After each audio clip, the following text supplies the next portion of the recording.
Bonjour à tous, on se retrouve aujourd'hui pour une nouvelle vidéo de couture accompagnée. Cette vidéo-là va être un peu différente de ce qu'on fait à l'habitude.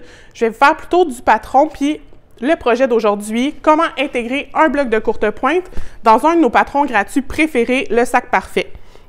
Dans nos dernières vidéos que vous pouvez retrouver sur nos différents médias sociaux ou encore directement sur notre blog, on vous a présenté deux différents blocs. Aujourd'hui, j'ai utilisé notre tout récent, où est-ce qu'on a fait des courbes, qui était une technique un peu plus difficile. Puis, on vous parlait dans cette vidéo-là de plusieurs manières d'intégrer votre bloc de courte pointe dans plusieurs projets, pas juste dans des gros projets de courte pointe. Ce qui est intéressant quand vous faites ce genre de projet-là, c'est que vous embarquez dans un petit bloc, ça vous permet de toucher un petit peu à la courte pointe, mais après aussi de l'intégrer dans un objet que vous allez utiliser à tous les jours, quelque chose que vous allez voir, pas juste quelque chose qui va traîner dans le fond de votre tiroir. C'est intéressant de l'intégrer dans quelque chose que vous allez pouvoir montrer à vos amis. Donc, ce que je vais vous parler aujourd'hui, c'est pas comment coudre le sac parfait, parce que vous pouvez ça retrouver directement sur notre blog en pas à pas en photo, mais plutôt comment calculer et trouver vraiment le patron parfait pour insérer ce bloc-là.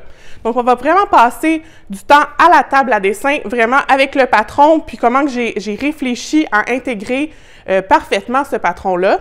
C'est pas un cours 101 de patron qu'on vous présente aujourd'hui. Détrompez-vous, mais à la fin, je vais vraiment donner, pour ceux qui ne veulent pas passer à travers toutes ces étapes-là, je vais vous montrer un peu comment on a pensé à ça, mais vous n'avez pas besoin de reproduire ces étapes-là. C'est plus pour vous permettre après, si vous avez comme bien compris comment l'intégrer, de reproduire ces mêmes techniques-là, mais dans d'autres types de patrons. Je vous mets une petite mise en garde, ne faites pas ça sur des patrons de tricot, donc de projets de vêtements faits en tissu extensible. C'est vraiment différent comment on va faire un patron en extensibilité plutôt qu'en tissé, quelque chose qui ne bouge pas.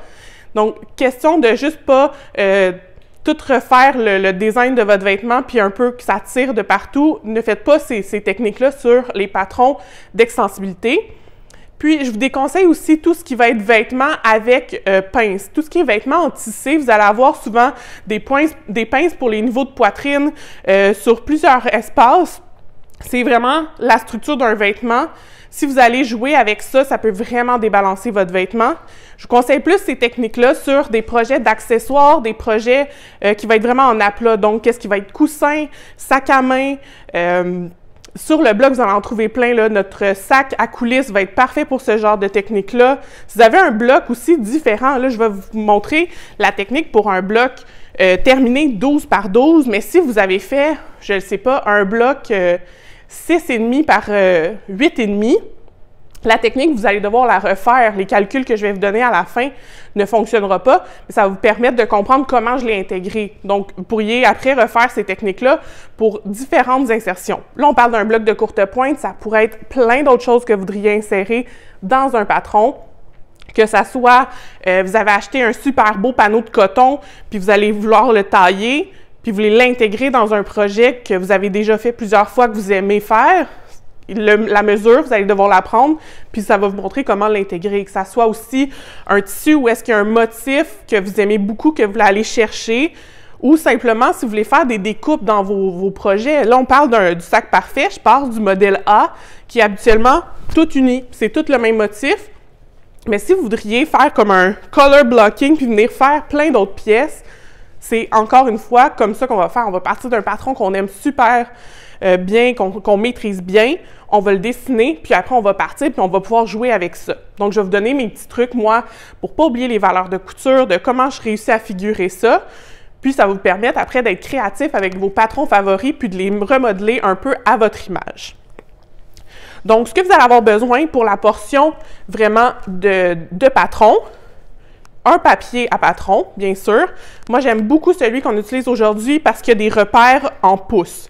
Si vous avez l'habitude de faire de la couture en centimètres, là, on part d'un bloc de courte pointe qui est toujours quasi en pouces, la courte pointe. Donc, aujourd'hui, on va parler vraiment en pouces. Si vous voulez travailler en centimètres, c'est sûr que les repères sont au pouce. C'est un peu plus difficile, fait que vous êtes mieux d'aller avec un papier qui n'a pas de repères. Mais si vous travaillez en pouces, c'est vraiment intéressant. Ça vous permet d'être sûr que vos pièces sont à équerre, de calculer plutôt par ligne.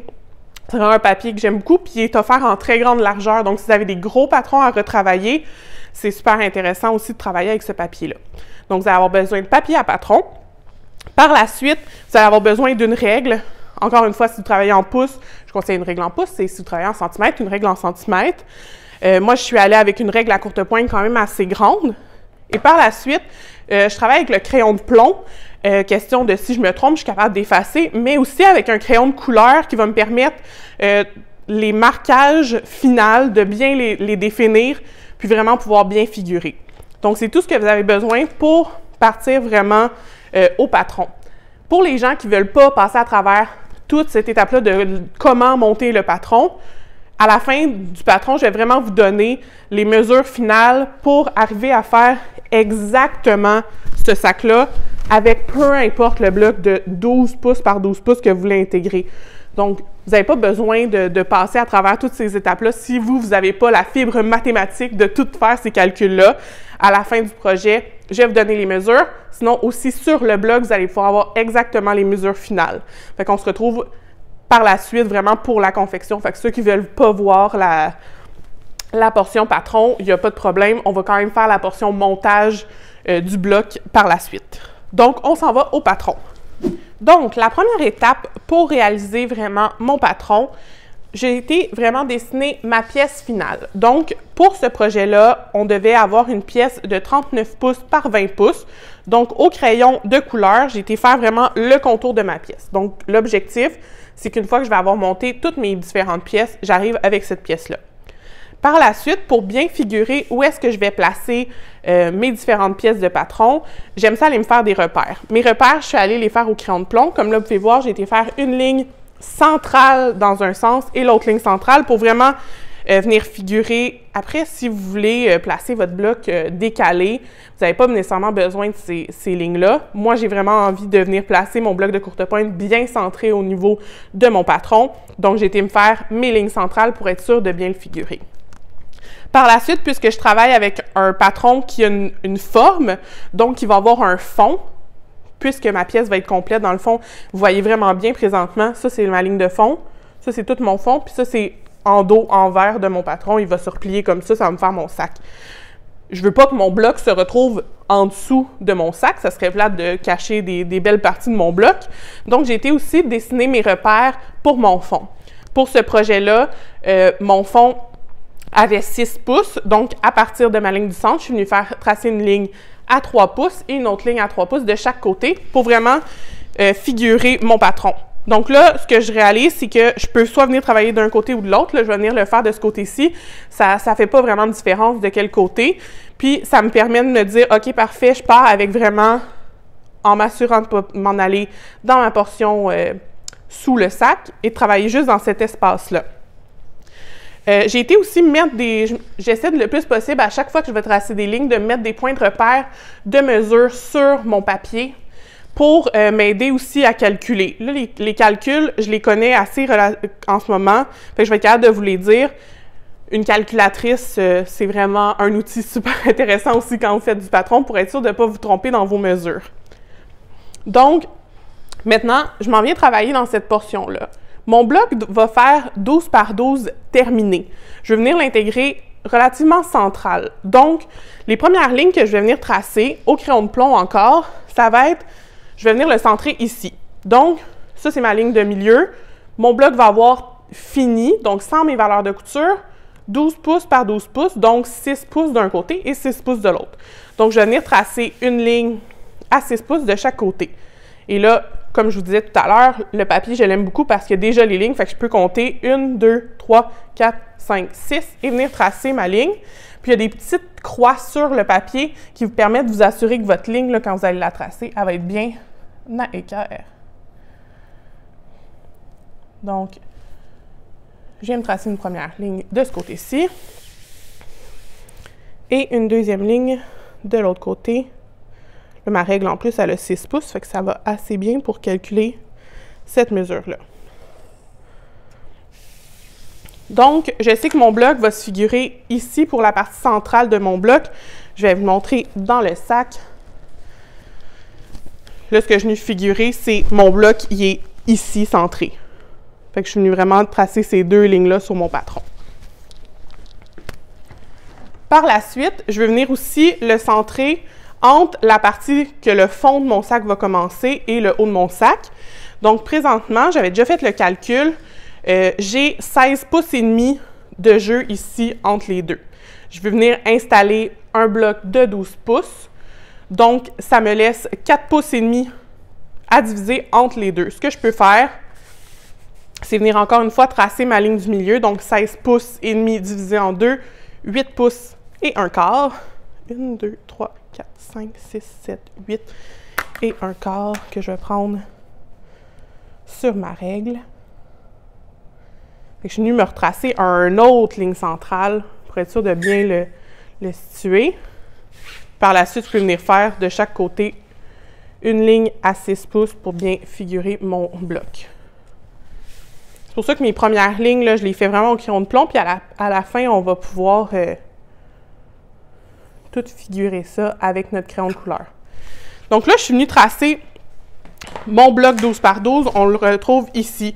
Après, ça me permet de figurer ici, c'est quoi les pièces, même le fond ici, comment je vais les diviser. Donc la première portion, le bloc 12 pouces par 12 pouces, je ne veux pas qu'il bouge. Fait que je vais venir le tracer en couleur, c'est sûr qu'il s'en va là.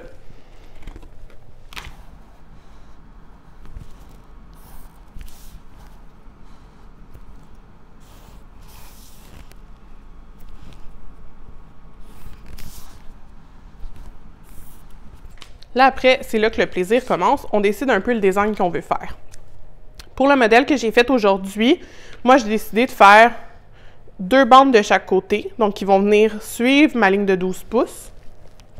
Une grande bande sur le côté et le fond. Je vais vous le remontrer aussi directement sur le bloc, que vous figuriez bien où est-ce que j'ai pris exactement. Donc, vous voyez, j'ai 2 empiècements, un ici et un ici.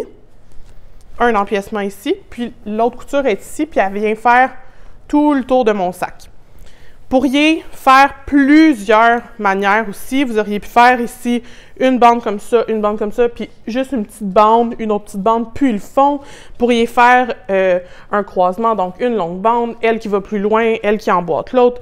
Honnêtement, les possibilités sont infinies une fois que vous avez fini de figurer exactement où va votre insertion. Après, vos autres pièces, là, jouez avec ça. Vous pourriez faire plein de color blocking. Tu sais, vous voyez en ce moment aussi, ça m'a créé comme un 4 sections, mais vous auriez pu faire 4 petits blocs aussi de 6 pouces, puis venir les intégrer ensemble, les bouger. Les possibilités là, sont vraiment infinies. C'est plutôt de jouer avec toutes ces pièces-là en vous assurant toujours de bien respecter les mesures. En le faisant en grandeur réelle comme ça, ça vous permet aussi de les mesurer à la fin, là, vos pièces. Donc là, on a intégré le 12 pouces par 12 pouces, puis je vais reproduire exactement le même patron que j'ai fait là, en confection, celui qu'on va vous donner les mesures à la fin. Donc moi, ce que j'ai fait, j'ai été faire une grande bande ici, puis une grande bande ici. Donc, ça m'a créé 4 pièces en plus de mon bloc. Vous pouvez vraiment bien les voir. Vous avez votre grande pièce qui va faire tout l'endos. Vous avez votre bloc de 12 pouces. Vous avez 2 bandes de chaque côté et une longue bande sur ce côté-là. C'est sûr que là, on va venir faire des coutures. C'est la portion où est-ce qu'il ne faut vraiment pas oublier de faire. Votre patron, il a déjà les valeurs de couture finale. Donc, sur les côtés, vous n'avez pas besoin de penser à ajouter des valeurs de couture. Vous partez d'un patron qui a déjà des valeurs de couture. Par contre, pour venir créer cette jonction-là entre votre bloc et la nouvelle pièce, il faut rajouter des valeurs de couture. Si habituellement, si vous travaillez plutôt avec comme un empiècement à ajouter, donc un morceau de tissu que vous trouvez super beau, que vous voulez intégrer au bloc, vous pourriez aller avec des valeurs de couture de 1 cm, qui est une valeur de couture dite standard en couture. Par contre, là, on travaille avec un bloc de courte pointe, et la courte pointe, on travaille plutôt avec des valeurs de couture de 1/4 de pouce. Donc, puisque notre bloc terminé a des valeurs de couture de 1/4 de pouce, nos autres ajouts, nos autres valeurs de couture, on va les faire encore une fois à 1/4 de pouce. Ça va être beaucoup plus simple. Là, ça n'aurait pas de sens de prendre une pièce qui a une valeur de couture de 1 cm puis l'autre de 1/4. Faites pas ça, ça va vraiment vous mélanger. On veut vraiment les mettre bord à bord pour bien les voir. Donc ici, à chaque jonction, je vais venir rajouter un quart de pouce. Donc, cette pièce-là, de ce côté-ci, je vais rajouter un quart. Ici aussi, je viens toutes les noter. Ici aussi, je vais avoir une couture toute ici, fait que je vais venir rajouter plus un quart. Ici aussi, je vais rajouter plus un quart. C'est la même chose. Dans le fond, les pièces de chaque côté, c'est la même pièce. Donc, vous pouvez faire le calcul en double, mais vous n'avez pas besoin nécessairement, surtout si vous faites quelque chose qui est miroir, vraiment. Après cette bande-là, quand on va venir se coudre avec ici, on va rajouter ici aussi un quart de pouce. Le bloc, on le sait déjà, qui fait 12,5 par 12,5. Donc, cela, c'est comme le point du centre dans le bingo. Là. On l'a déjà, cette donnée-là. Là. On n'a pas besoin de la recréer. Par la suite, cette pièce ici, on a seulement besoin, pour faire cette couture-là, d'ajouter une valeur de couture de 1 quart. Donc, quand vous êtes rendu, là, on a fini notre patron, on est satisfait. Il nous reste à prendre les mesures finales de chacune des pièces. Moi, ce que j'aime faire, c'est faire le calcul mathématique. Donc, vraiment de partir puis de dire, OK, ma pièce ici, elle avait 16,5, 3 pouces, 3 pouces. Et là, de venir calculer aussi mes différentes mesures. Ici, je suis pas venue les réinscrire, mais j'avais 16 pouces et demi, moins 12 pouces et demi, moins 12 pouces, je m'excuse. Ce qui me laissait un 4 pouces et demi divisé en 2, ça me donnait 2 pouces et 1 quart. Et 2 pouces et 1 quart. Fait que, tu sais, de venir vraiment mettre les mesures. La première étape, ce que je fais, c'est que je viens vraiment les calculer mathématiquement avec ma calculatrice. Et par la suite, pour me double vérifier, je vais venir aussi les mesurer avec ma règle. Donc, en théorie, ma pièce ici devrait faire 16 pouces et demi, plus 3, plus 2 et 1 quart. Puis là, je vais venir rajouter une autre valeur de couture. Donc, on devrait arriver à une pièce de 24 et 1 quart. Et là, je peux venir prendre ma 23 et 1 quart, je veux dire. Et je vais venir prendre ma règle, puis je vais venir le mesurer. Fait que c'est vraiment de passer chacune de vos pièces, de les mesurer avec les calculs mathématiques, puis après de se double vérifier aussi avec vos règles. Une fois que tout ça est fini, vous avez passé plusieurs temps sur votre bloc de courte pointe. Je vous propose vraiment, je vous conseille vraiment de faire votre test de patron avec d'autres tissus, seulement pour double vérifier puis être sûr que vos choses vont arriver avant de commencer à intégrer votre bloc, puis finalement tout n'arrive pas, vous êtes en train de le découdre, ça va vous décourager honnêtement. Vous êtes vraiment mieux de venir le faire dans un tissu que vous n'avez pas trop d'attachement sentimental. Il en faut tout le temps un peu de ces tissus-là dans notre grande armoire à tissus à la maison pour nous permettre de faire ces tests-là. Quand vous faites du patron, là on parle d'un patron ultra simple, mais si vous vous lancez vraiment dans la réalisation de patron à plus haut niveau, on fait toujours des toiles pour double vérifier notre patron. Donc, on va aller au taillage par la suite. C'est à ce moment-là que je vais vous donner les mesures finales. Là, je vous ai donné plus le processus, mais au final, ce que vous allez avoir besoin, c'est d'un bloc 12 pouces et demi par 12 pouces et demi. Une bande sur le côté, ici en haut, qui va être 20 pouces, parce que bien sûr, notre patron 20 pouces, par 3 pouces et 1 quart. De l'autre côté, vous allez avoir une bande de chaque côté qui va être 12 pouces et demi. C'est assez logique, notre bloc a 12 pouces et demi de finale. 12 pouces et demi par 4 pouces et 1 quart. Et un grand carré à la fin de 24 pouces et 1 quart par 20 pouces. Donc, vous allez tailler ces 4 pièces-là de patron, en plus de vous réserver un beau bloc de 12 pouces et demi par 12 pouces et demi ou une insertion dans un tissu de votre choix de 12 pouces et demi par 12 pouces et demi. On s'en va maintenant à la machine à coudre pour faire le montage de tout ça. Donc, maintenant qu'on a tout taillé, on se retrouve avec le bloc de courte pointe et nos deux pièces qui vont aller de chaque côté, la pièce du haut et vraiment la portion, là, tout le reste qui nous restait dans notre patron. Ce qu'on va commencer par faire, c'est faire les bandes de côté. Je vais commencer par la première. Je vais venir avec mes petites pinces à courte pointe, la placer correctement sur mon bloc. Vous pourriez aussi y aller avec des épingles ou y aller aussi sans épinglage. Il n'y a aucun problème. C'est votre technique. Donc, on y va. J'épingle le début, la fin pour être sûr que ça arrive bien.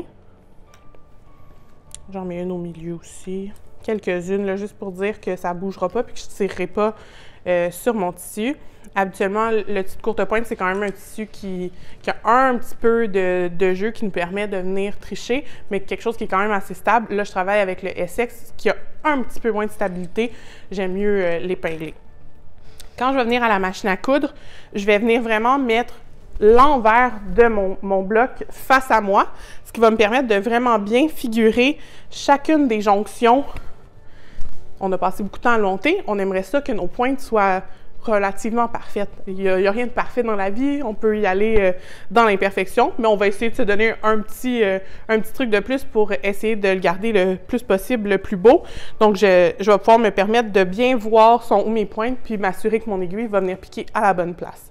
Donc, on s'en va sur la machine à coudre pour coudre notre première ligne droite à 1/4 de pouce, bien sûr, en s'assurant de bien prendre les pointes de chacun des triangles.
Par la suite, on va aller repasser nos valeurs de couture.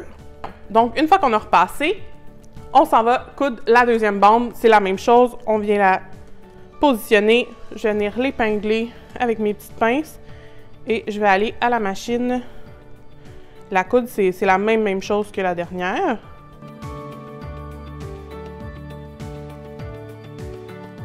Je vais à la machine et on y va encore une fois face à nous pour la portion du bloc pour être sûr que nos pointes sont belles.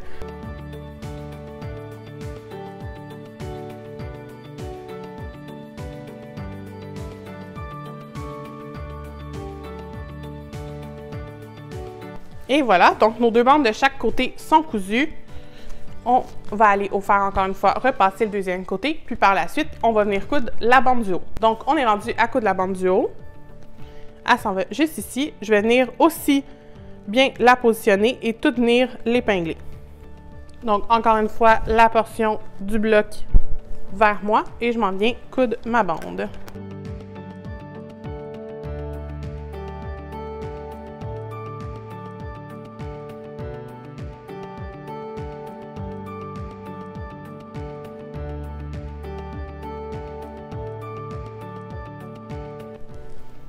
Donc, on est rendu là. Il nous reste dans le fond seulement à coudre la partie du bas, que je vais venir encore une fois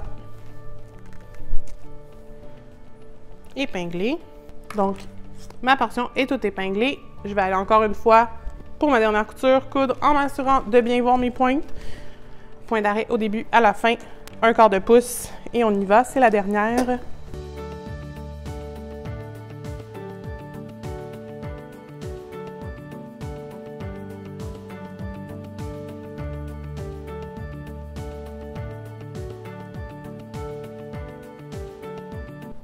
Et voilà, mon bloc est bien intégré. Tout ce qui va me rester à faire, c'est d'aller donner un beau coup de fer avec un peu de flatters pour être sûr que tout est bien parfait. Puis, on se retrouve ensuite sur le blog pour aller chercher les étapes qui suivent pour monter vraiment notre sac parfait. Donc, vous pouvez aller directement sur notre blog pour vraiment suivre les étapes en photo, étape par étape, pour réaliser toute la portion qui est par la suite. Parce que dans le fond, aujourd'hui, ce qu'on a réussi à réaliser, c'est exactement la pièce que vous avez besoin pour vous ramasser à l'étape 1 dans la confection de votre sac parfait. Si jamais vous avez des questions tout au long de cette vidéo, je vous invite à les mettre sous la vidéo directement ou encore dans le blog, dans la portion commentaires, Aussi, envoyez-nous vos photos de comment vous avez réussi à intégrer différents de vos blogs dans plein de projets différents. On est super intéressés quand vous nous envoyez vos projets. Ça nous passionne tout autant que vous. Donc, je vous souhaite une belle journée!